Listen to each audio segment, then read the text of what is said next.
Hi everyone, this is Geeta Sajwani. Once again, welcome back to my channel.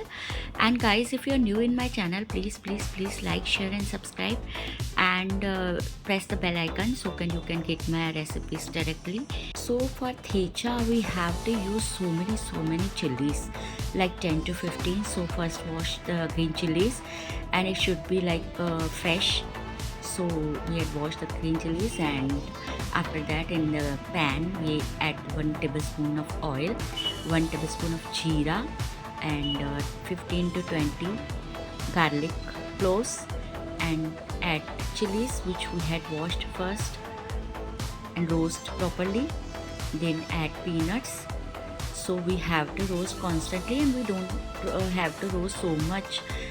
Its crunch should be remains like this, and chilies should be little soft, but color should not change. So this is the process for the thecha chutney.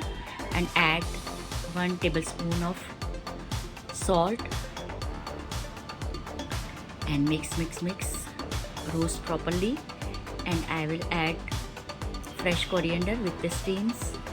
It tastes very yummy when we add the coriander.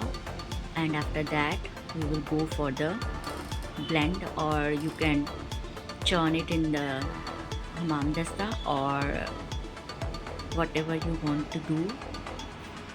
See, like this, and this we will do the process.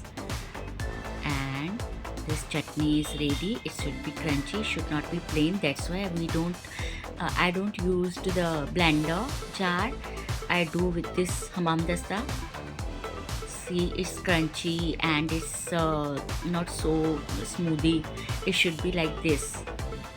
And our chutney is ready. You can take it with the chapati or any bun pav, whatever, or you can use in any sandwich also. So it's the favorite of Ritesh and Janelia also, and mine too. So please guys, do try at your home, and we will meet with the yummy recipe. Thank you.